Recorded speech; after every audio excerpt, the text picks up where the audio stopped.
అదే మీరు చూడండి, ఈ రోజున దాదాపు 7,900 తోటి మనం ప్రారంభిస్తున్నది.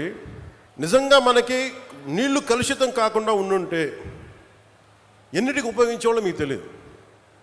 మీ పిల్లల భవిష్యత్తుకి, మీ కాలేజీలకి, మీకు ఏదైనా స్కిల్ డెవలప్మెంట్. కానీ నీళ్లు కలుషితం అయిపోయి in the name of development, in the name of commerce ఉన్న ప్రకృతి వనరులను చంపేసుకొని మనం ఈ రోజున వీటి ఖర్చు పెడుతుంటే చాలా బరువు హృదయంతో చెప్తున్నాను, చాలా బాధేస్తుంది.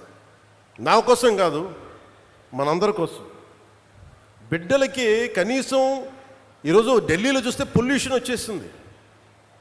ఒకసారి ఢిల్లీ గాలి పీల్చుకుంటే 20 సిగరెట్లు తాగినంత పొల్యూషన్ మనకి గుండెల్లోకి వెళ్ళిపోద్ది, ఊపిరితిత్తుల్లోకి. నీళ్లు ఇట్లా కలుషితం అయిపోయినాయి. సో అందుకనే నేను జనసేనలో కీలకమైంది పర్యావరణాన్ని పరిరక్షించే అభివృద్ధి ప్రస్థానం ఉండాలని అందుకని ప్రతిపాదించింది నేను. ఇది మనం అర్థం చేసుకోకపోతే ఏమైపోద్దంటే, పిల్లలకి మనం ఏమిస్తాం? మీరు అందరూ 1000 కోట్లు ఇవ్వండి, ఆస్తులు ఇవ్వండి, తాగడానికి స్వచ్ఛమైన నీళ్ళు ఇవ్వలేరు, తాగడానికి స్వచ్ఛమైన గాలి అయితే ఇవ్వలేరు. అందుకని ఇది మనందరి బాధ్యత ఇదంతా.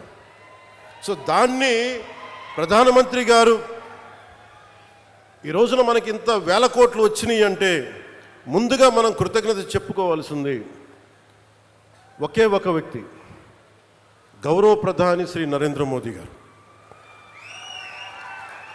ఎక్కడో ఢిల్లీలో కూర్చొని ఆయన ఇక్కడ కూర్చొని మన గోదావరి జిల్లాలకు సంబంధించి, ఆంధ్రప్రదేశ్ నలుమూలల జిల్లాలకు సంబంధించి ఈ నీటి శుద్ధి చేసిన నీళ్ళు ఇవ్వాలన్న ఒక ఆలోచన ఈరోజు ఇంత బడ్జెట్ ఇచ్చింది.